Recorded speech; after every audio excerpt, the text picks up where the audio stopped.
your good mood? But here's the truth. No one can truly ruin your day unless you allow them to. Think about it. Your emotions are yours alone, shaped by how you choose to interpret and react to situations. When someone makes a rude comment or acts thoughtlessly, their behavior is a reflection of them, not you. Yet in that moment, you might feel as if they've taken control of your emotions, pulling you into frustration, anger, or even sadness. But what if you refuse to give them that power? Imagine navigating life with an unshakable sense of calm, where even the most irritating situations or insensitive people couldn't disturb your inner peace. This isn't just an unrealistic fantasy, it's a skill that can be developed. It's called emotional mastery. In this episode, we're exploring 10 powerful lessons designed to help you break free from emotional reactions that drain your energy and steal your joy. These lessons aren't about suppressing your feelings or pretending things don't bother you. Instead, they'll teach you how to respond with intention rather than react on impulse. You'll learn how to handle criticism without letting it affect your self-worth, how to set firm boundaries without guilt, and how to release resentment so you can move forward without emotional baggage. By the end of this episode, you'll have the mindset and tools to remain unshaken, no matter what life or other people throw your way.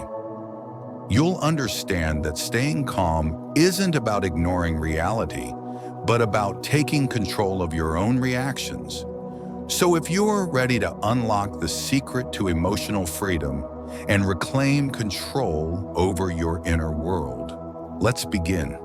Your journey to mastering your emotions starts now. Number 1, the power to choose. It might feel like other people have the ability to ruin your mood, but the reality is they don't.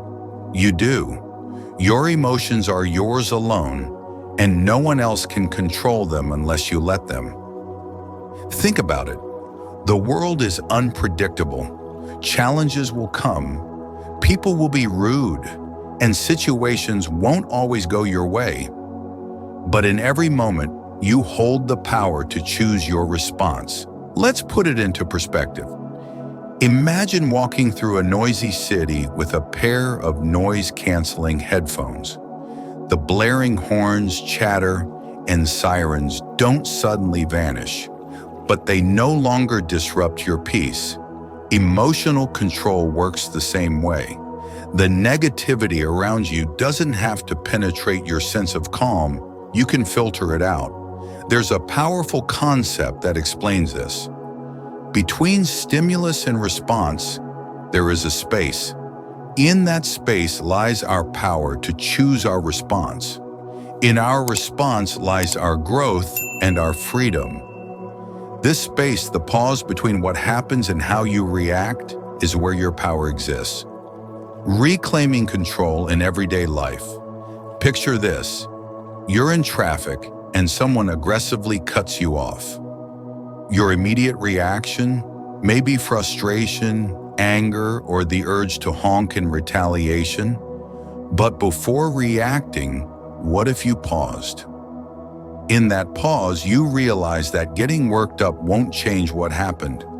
Instead of letting one reckless driver dictate your emotions, you choose to move on, keeping your peace intact.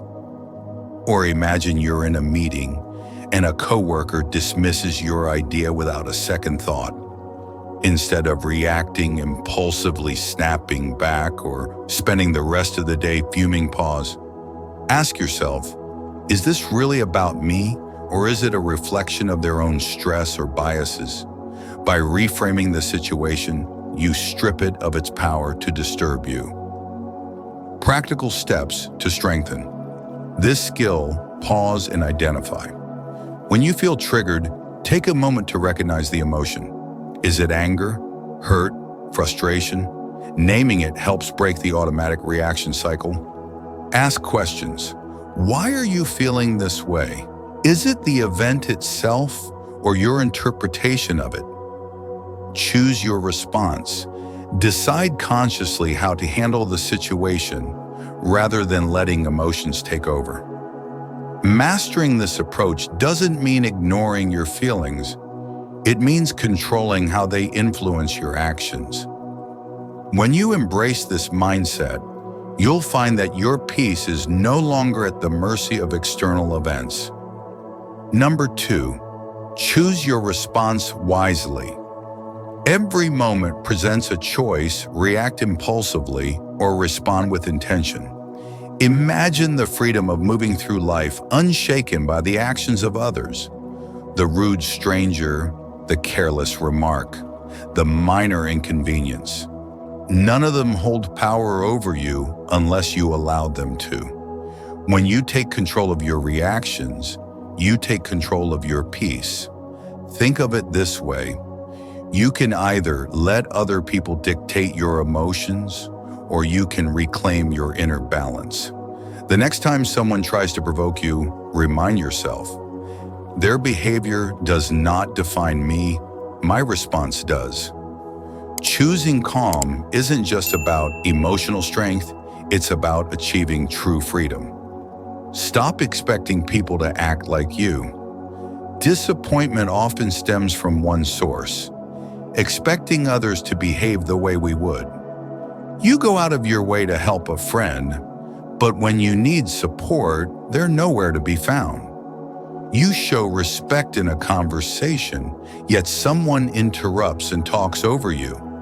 In moments like these, frustration takes over and you think, how could they be so inconsiderate? I would never treat them this way. Here's a tough but liberating truth. People don't operate by your standards. They act based on their own values, priorities, and experiences. Expecting others to think or behave the way you do is like trying to control the weather. Impossible, and only leads to frustration. Releasing unrealistic expectations. Each person walks their own path, shaped by different influences. When someone does something that annoys or hurts you, it's rarely about you. It's about them. Their choices, habits, and behaviors are a reflection of their world, not yours.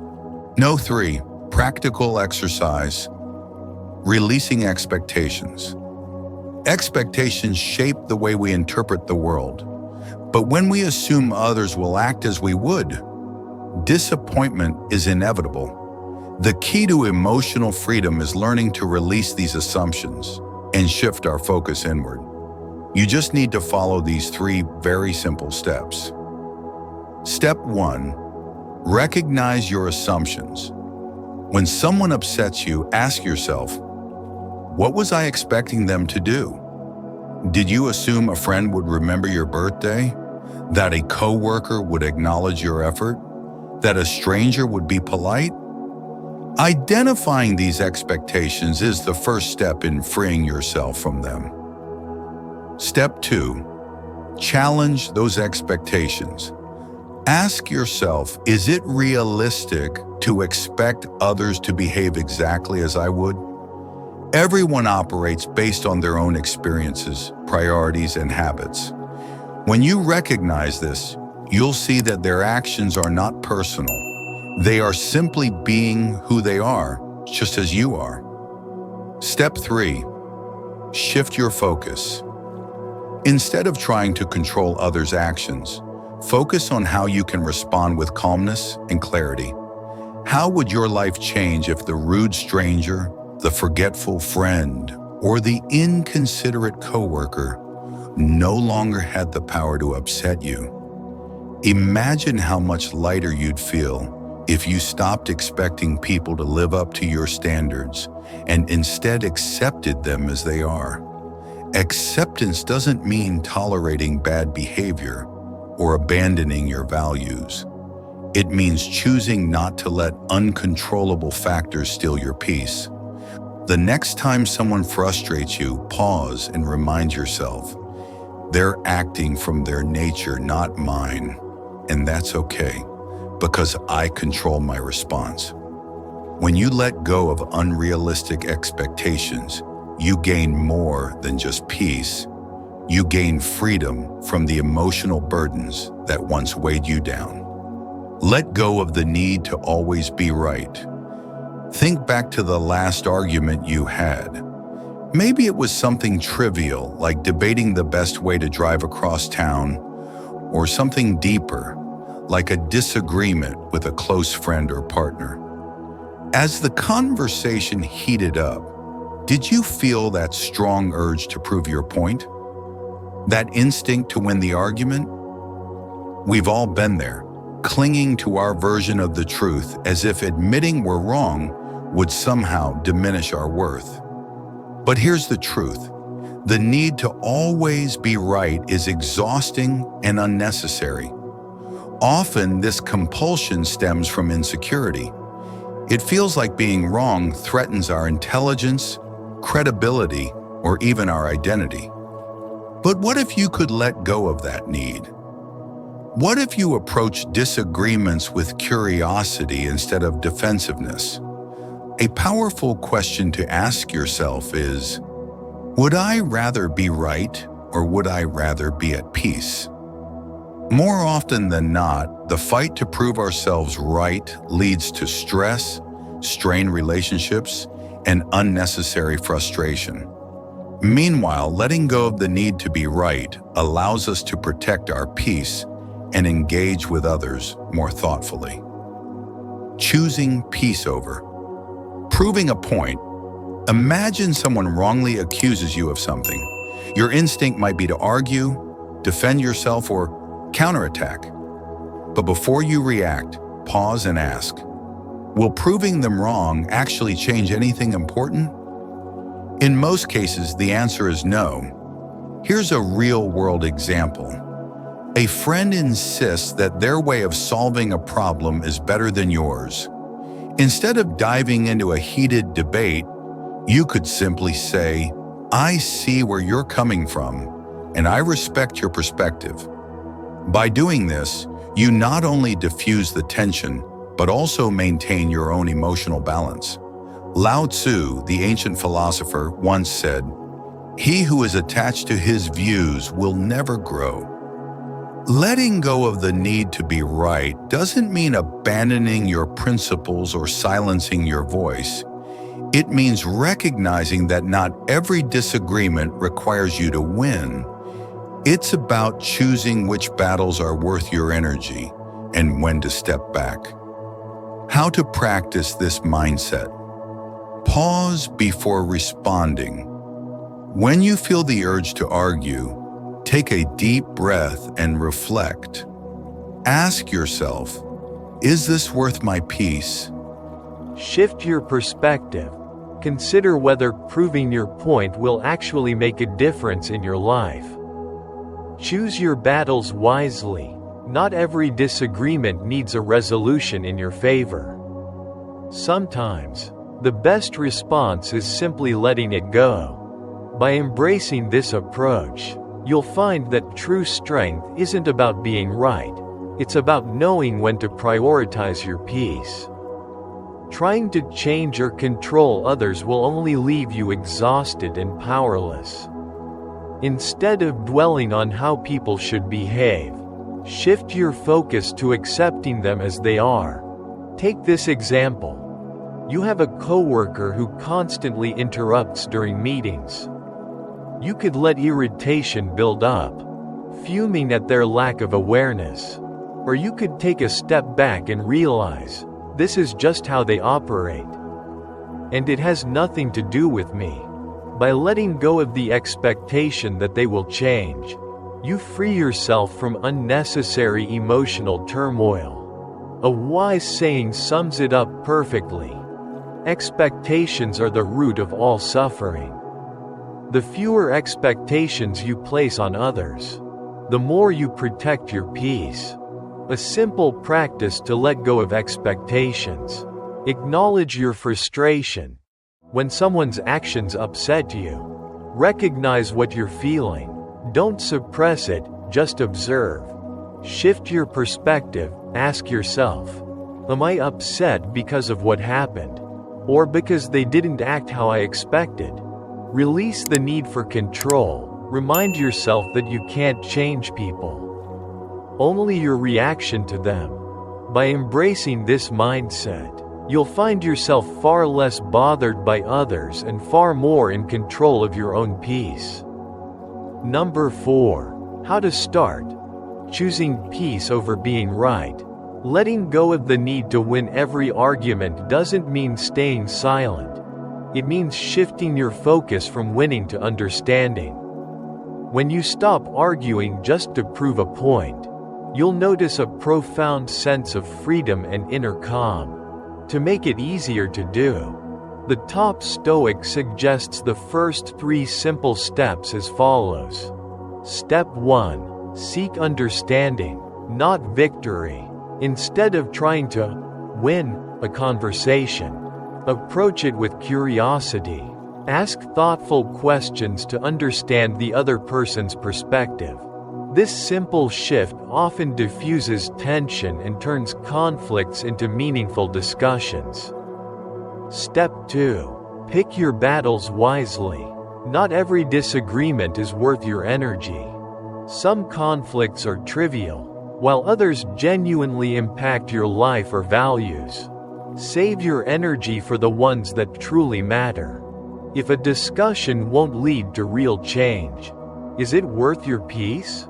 Step 3. Notice the freedom in letting go. Over time, you'll see how much lighter life feels when you stop trying to control every conversation or prove every point. Arguments lose their grip on your emotions because you've chosen peace over pride. Your worth isn't tied to winning debates or proving your intelligence. It's reflected in how you carry yourself. Protect your energy and maintain your inner peace. The next time you're tempted to argue, pause and remind yourself, being right won't make me happy, but being calm will. And in that moment, you'll experience the true power of letting go. Stop letting others' words define your worth. Imagine this. You're excitedly sharing an idea, something you truly believe in. Suddenly, someone interrupts with a dismissive remark. Their words sting, and the confidence you had vanishes. Why does this happen? Because too often, we let others' words shape how we see ourselves. Here's the truth. Your worth is not determined by someone else's opinion. It's not tied to their compliments, criticisms, or judgments. When you rely on others to validate you, you give them control over your emotions. True emotional freedom begins when you take that power back, detaching your worth from others' opinions. Let's take a real-life example. A colleague criticizes your work, not constructively, but in a way that feels harsh or personal. Your instinct might be to defend yourself, shut down, or feel disheartened.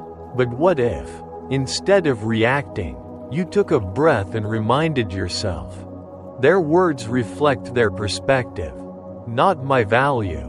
By detaching your self-worth from their opinion, you protect your peace and maintain your focus. Marcus Aurelius expressed this wisdom perfectly. It never ceases to amaze me.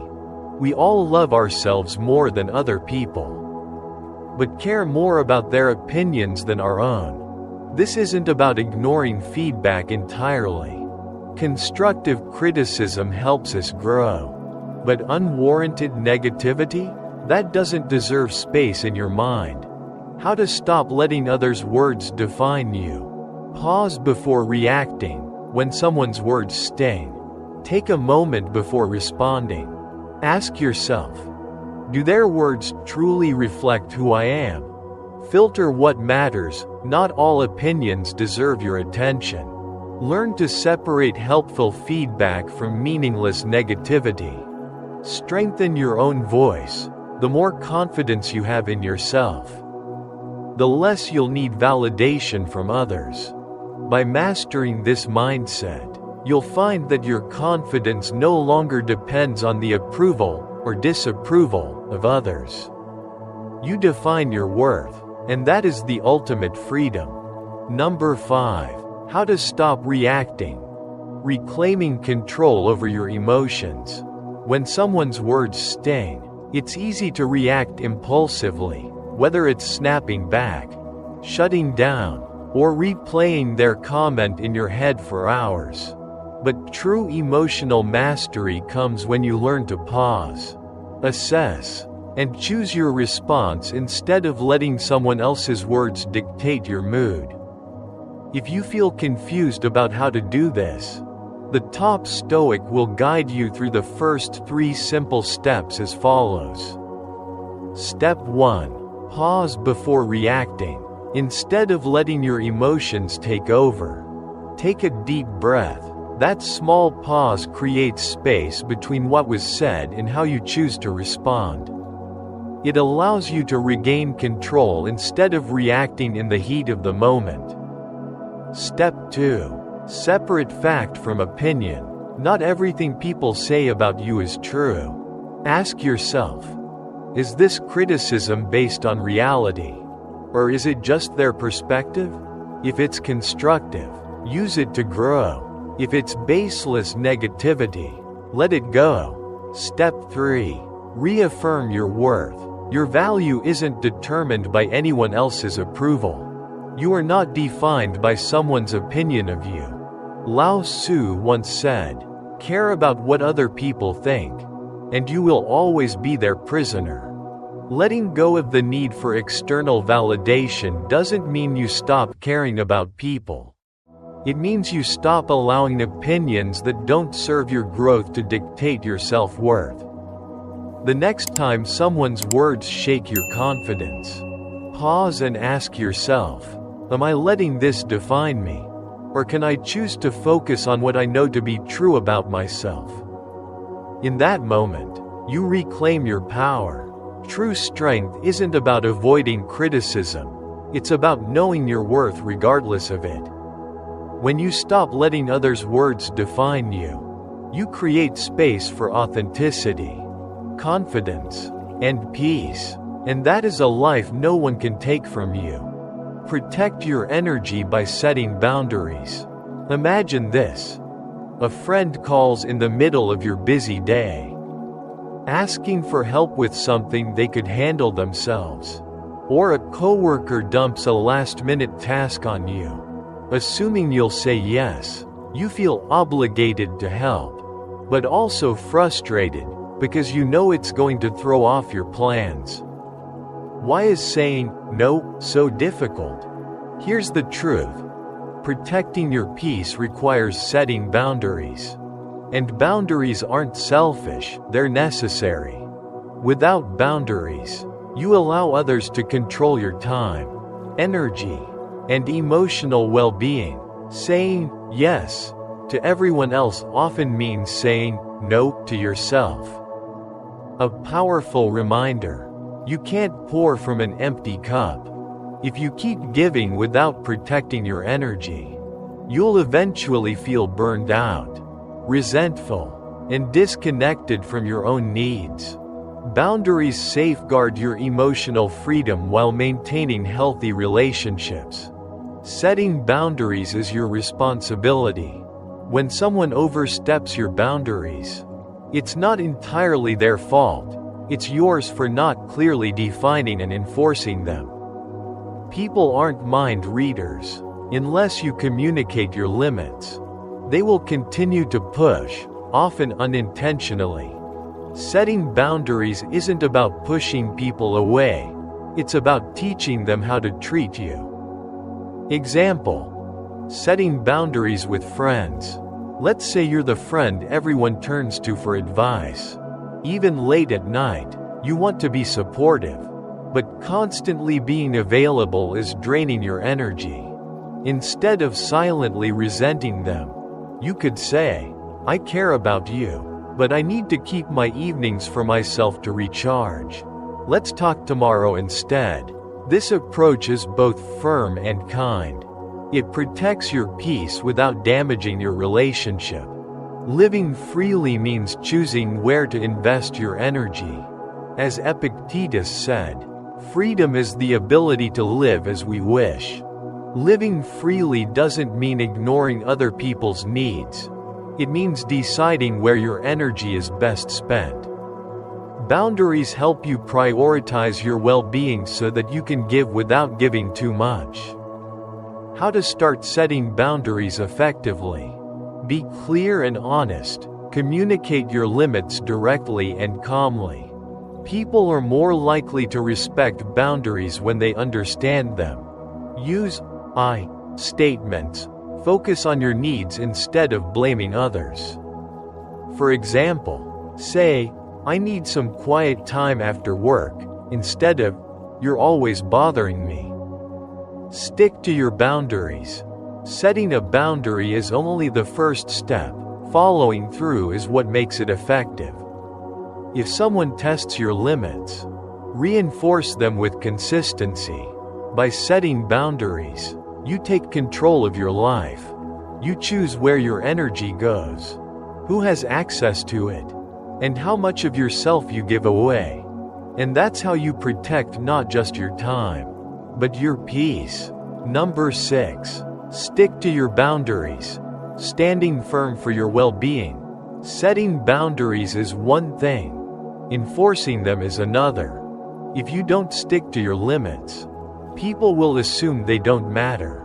The key to maintaining healthy relationships while protecting your energy is consistency. Just like implementing the above measures, the top Stoic gives you 3 simple steps to follow. Step 1. Uphold your boundaries with confidence. Once you establish a boundary, reinforce it. If you say you won't answer work emails after 7 p.m. but constantly check them anyway, you send mixed signals. People will assume your boundary is flexible when, in reality, it should be firm. Lao Tzu offers a timeless reminder. He who knows when to stop does not find himself in trouble. This wisdom highlights the importance of recognizing your limits and respecting them, because when you fail to do so, you invite stress, frustration, and burnout. Step 2. Boundaries aren't barriers, they're bridges. Some people fear setting boundaries because they don't want to push others away.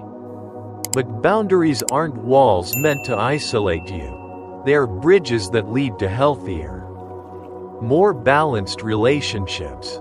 When you clearly communicate your limits, you allow others to understand what you need. This not only protects your peace but also fosters mutual respect. For example, if a friend constantly vents to you about their problems but never asks about yours, you might say, "I care about you, but I also need space to focus on my own well-being. I hope you understand." This doesn't mean you don't support them. It means you recognize the importance of emotional balance in your relationships. Step 3. Ask yourself, am I honoring my own boundaries? The next time you feel overwhelmed or taken for granted, pause and reflect. Have I clearly communicated my needs? Am I respecting my own boundaries? Or am I making exceptions that drain me? Am I prioritizing my well-being? Or am I afraid of disappointing others? You are not responsible for managing everyone else's emotions. You don't have to fix every problem, say yes to every request, or carry the weight of others' expectations. Your primary responsibility is to yourself, your peace, your time, and your emotional well-being. So protect your energy, set your boundaries, and most importantly, stick to them. When you do, you'll notice something powerful. You'll feel lighter, more in control, more at peace. And when you prioritize yourself, you don't just improve your own life, you become the best version of yourself for the world around you. Number 7. Detach from opinions. Reclaim your freedom. We live in a world where opinions, both praise and criticism, are constantly thrown at us. But here's the truth. Your worth is not determined by what others think of you. Whether someone admires or disapproves of you, their opinion is just that, theirs. It doesn't define your abilities, your character, or your value. When you detach from the need for approval, you free yourself to live authentically. 4 simple ways to do this are as follows. 1. Let opinions pass like clouds.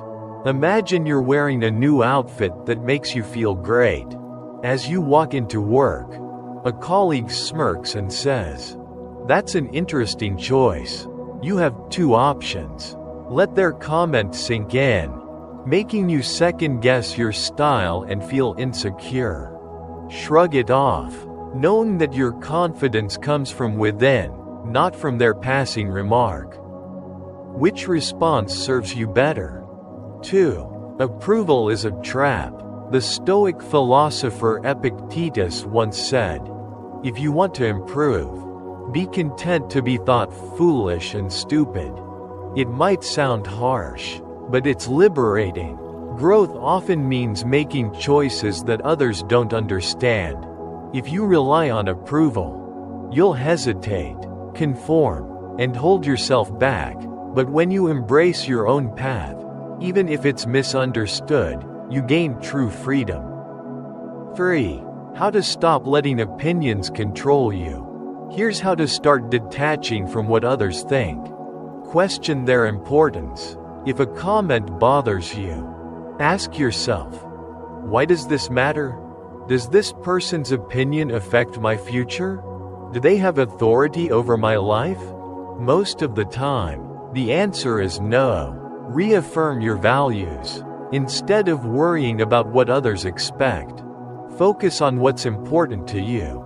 Ground yourself in your own principles. Practice letting go. When judgment arises, acknowledge it but don't hold onto it.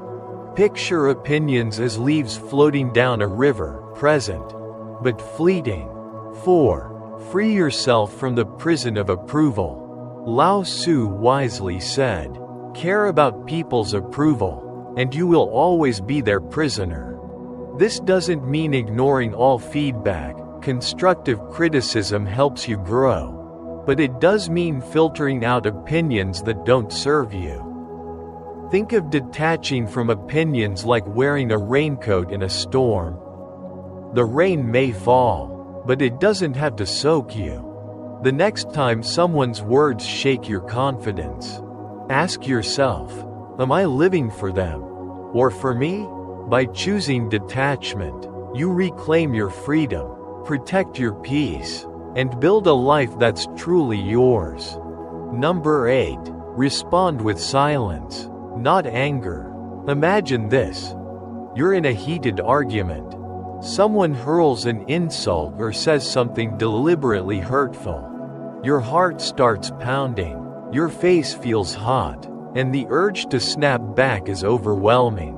But what if, instead of reacting, you simply remained silent? Silence is not a sign of defeat, it's a sign of strength. It's the conscious choice to prioritize your inner peace over temporary satisfaction. When you stop fueling negativity with a reaction, you strip it of its power. 1. Silence is a shield, not surrender. Many people mistake silence for weakness. But in reality, it's a form of self-mastery. It's the ability to control your response instead of letting emotions control you. Picture this. You're in a meeting, and a colleague tries to undermine you in front of your team. You have 2 choices. Engage in an argument, letting emotions take over. Stay silent, refusing to give them the reaction they crave. By choosing silence, you maintain your composure and show the room who truly holds the higher ground. Not every battle is worth fighting. and silence is often the most powerful statement you can make. 2. Starving anger of its fuel. The Stoic philosopher Marcus Aurelius once said, "The best answer to anger is silence." Anger thrives on reaction. The moment you engage, you're adding fuel to the fire.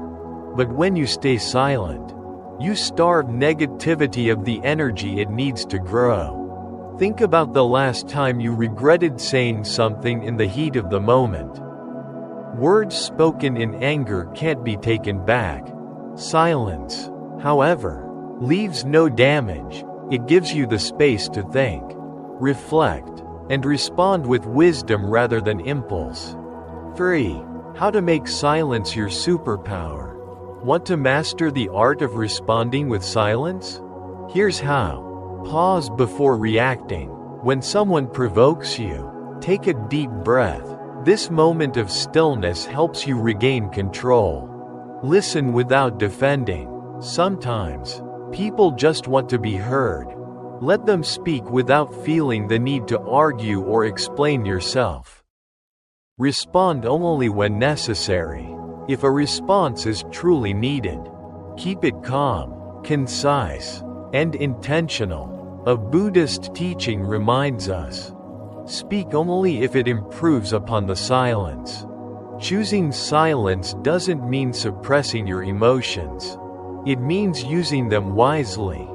Instead of reacting instantly, you create space to decide if, when, and how you should respond. 4. Winning without words.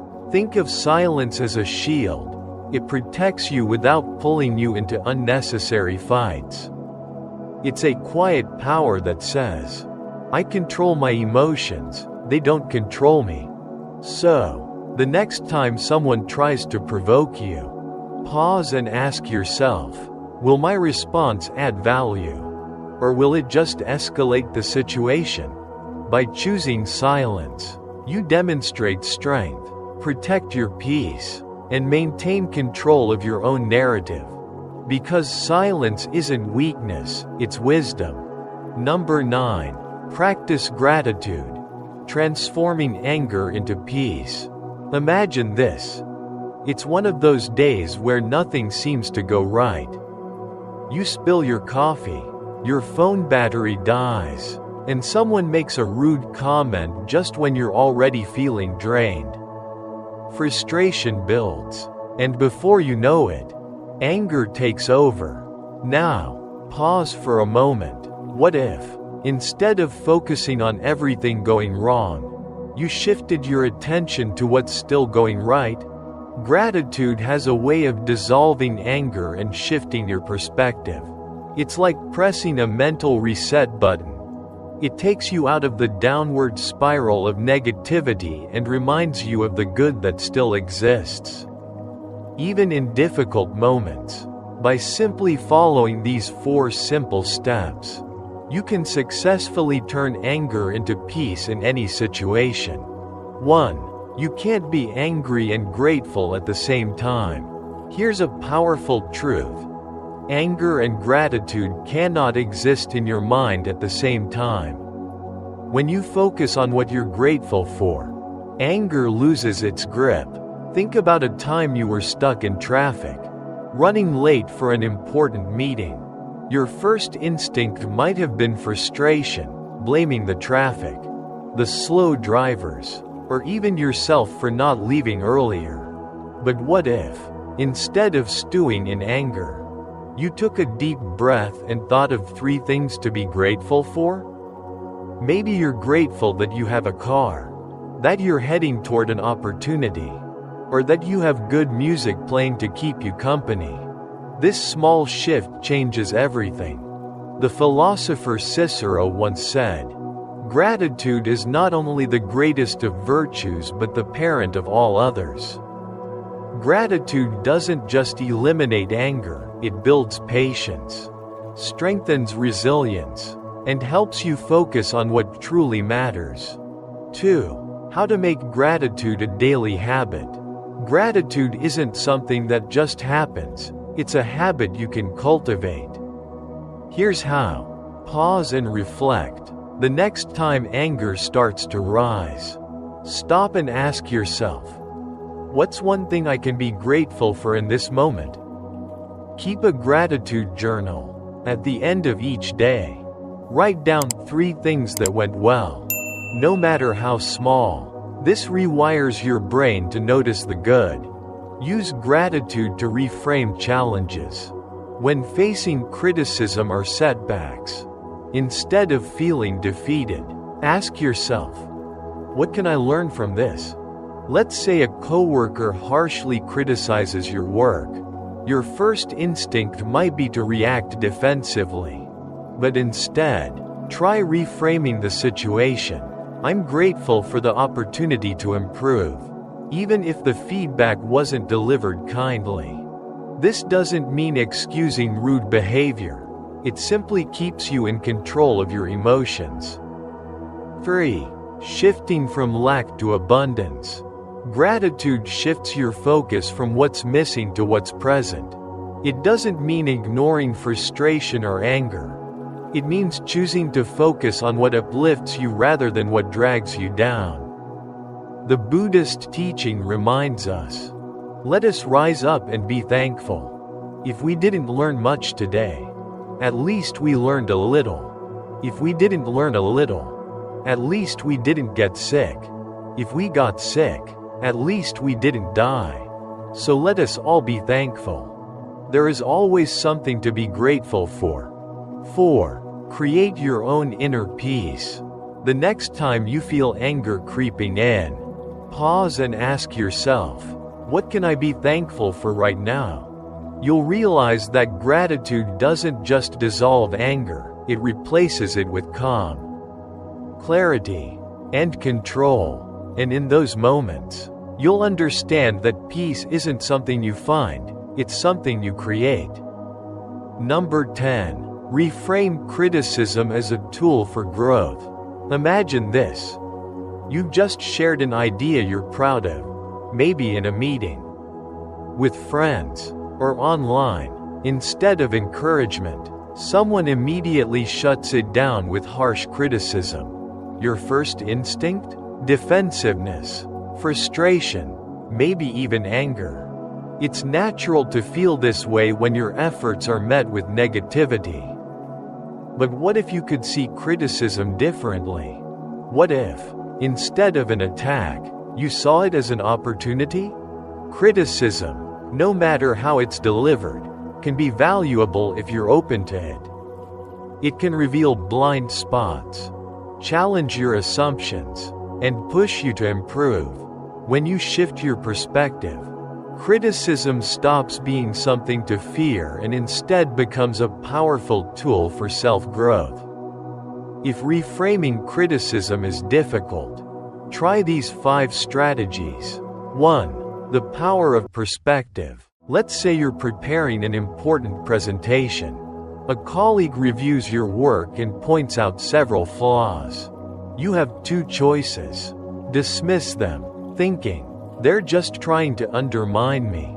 Pause and ask, is there truth in what they're saying?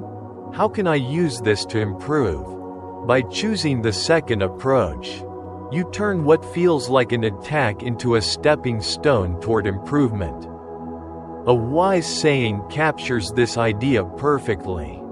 Criticism, like rain, should be gentle enough to nourish growth without destroying roots. This means that not all criticism is destructive. Some of it, when taken in the right spirit, can help you thrive. 2. Not all criticism deserves your attention. Of course, not all feedback is useful. Some people criticize out of envy, ignorance, or simply to bring others down. The key is knowing how to filter it. Here's how to handle criticism with clarity and confidence. Pause before reacting.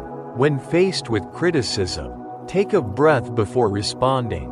This stops you from reacting emotionally and allows you to process the feedback rationally. Evaluate the source. Ask yourself, does this person have my best interests in mind? Are they knowledgeable about what they're criticizing? Feedback from someone who understands your work is different from a random opinion. Find the lesson. Even criticism that's poorly delivered can contain valuable insight. Instead of rejecting it outright, ask yourself, is there something I can learn from this? 3. Turning criticism into a growth opportunity. Let's take a personal example. Imagine a family member criticizes your career or lifestyle choices. You might feel tempted to argue or shut down completely. Instead, try responding with, "I hear your concerns. I'll think about what you've said." This response does two things. It shows maturity and keeps the conversation from escalating. It gives you time to reflect later, on your own terms. The Stoic philosopher Epictetus had a brilliant perspective on criticism. If someone speaks ill of you, do not defend yourself. Instead, think, if they knew all my other flaws, they'd have even more to say. This reminds us not to take criticism too personally. Instead, we should use it as a tool for self-awareness rather than a source of self-doubt. 4. Criticism is a mirror for growth. The next time someone critiques you, ask yourself, what can I learn from this feedback? Is this really about me? Or does it reveal more about them? How can I grow from this moment? As Lao Tzu wisely said, knowing others is intelligence, but knowing yourself is true wisdom. Criticism, when approached with the right mindset, is like a mirror. It reflects not just how others see you, but also where you can improve. Growth isn't always comfortable, but that discomfort is where transformation happens.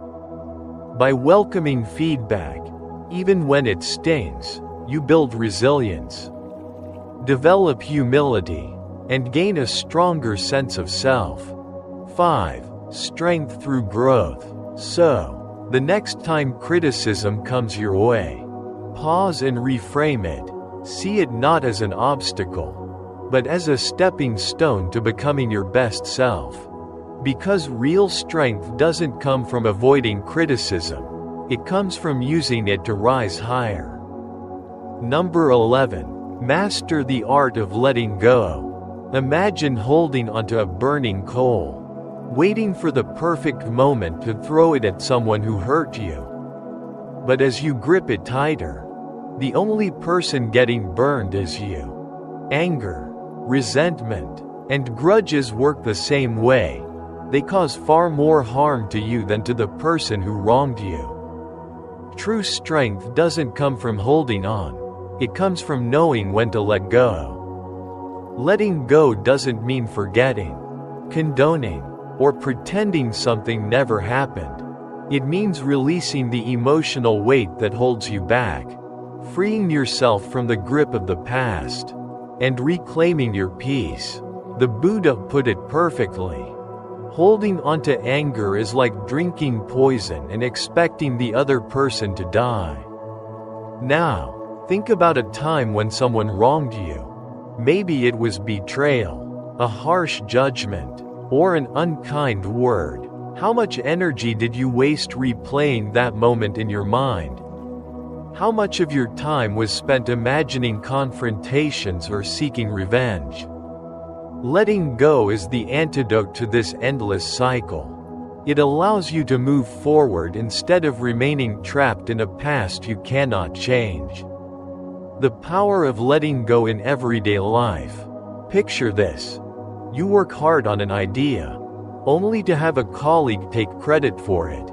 Your first instinct might be to stew over the injustice, allowing it to affect your mood, productivity, and even your motivation. But what if, instead of holding onto resentment, you chose to let it go? Letting go doesn't mean you ignore the situation. It means you recognize that your worth isn't tied to one moment of recognition. It means redirecting your energy toward future opportunities rather than past disappointments. Lao Tzu offered profound wisdom on this. When I let go of what I am, I become what I might be. Letting go isn't just about releasing anger or resentment. It's also about letting go of perfectionism, fear of failure, and the need for control. Life is unpredictable. Clinging to the idea that things should have gone differently only creates suffering. Acceptance is where true freedom begins. How to practice letting go. Letting go is a skill, one that requires practice, patience, and intention. Here's how to start. 1. Acknowledge your feelings. Ignoring emotions doesn't make them disappear, it only buries them deeper. Instead of suppressing anger, disappointment, or frustration, allow yourself to feel them without judgment. Recognize them, but don't let them control you. 2. Reframe the situation. Ask yourself, what can I learn from this? How can this experience make me stronger? Will this still matter in a week, a month, or a year? When you shift your mindset from, this shouldn't have happened, to, what can I gain from this? You take back control. 3. Focus on the present. Holding onto the past robs you of the present. Your power lies in the now. Shift your focus from what's behind you to what's ahead. Think of letting go like releasing a balloon. The longer you hold onto it, the more strain it puts on your hand. But when you let it float away, you feel lighter, freer, and at peace. The wisdom of letting go. The Stoic philosopher Marcus Aurelius once said, "Do not be disturbed by what is outside your power. Let it go, and you will find peace." Letting go doesn't mean allowing people to walk all over you. It doesn't mean ignoring injustice or pretending things don't affect you. It means choosing where to direct your energy. When you release what you can't control, you make space for what you can: clarity, growth, and a life unburdened by unnecessary suffering. The choice is yours. The next time you catch yourself clinging to anger, regret, or resentment, pause and ask, is this worth my peace? What would my life look like if I let this go? The answer will guide you toward emotional freedom. Because true strength isn't in holding on, it's in knowing when to release. And when you do, you'll discover something incredible. The lighter you feel, the stronger you become. Final thoughts. Living an unshakable life. These lessons aren't just ideas, they're tools. Tools to protect your peace. Tools to build resilience. Tools to take control of your emotional well-being. The goal isn't to suppress your emotions or become indifferent. It's to respond to life's challenges with clarity, wisdom, and strength. Emotional mastery isn't about what happens to you. It's about how you choose to react. And the power to stay calm, centered, and free, it's always been in your hands. So as you move forward, practice this. Pause before reacting. Set boundaries that protect your energy. Let go of what you can't control. Each time you choose peace over anger, clarity over chaos, and acceptance over resistance, you take another step toward the unshakable life you deserve. If you find this information from the Top Stoic channel valuable, please share it with someone who might need a little more calm in their life. And remember, letting go isn't a one-time event. It's a practice. So keep showing up for yourself. Stay mindful, and keep growing stronger every day. Until next time, be careful and don't be discouraged. Your silence not only makes your life more peaceful but also a sharp knife to protect your mental health.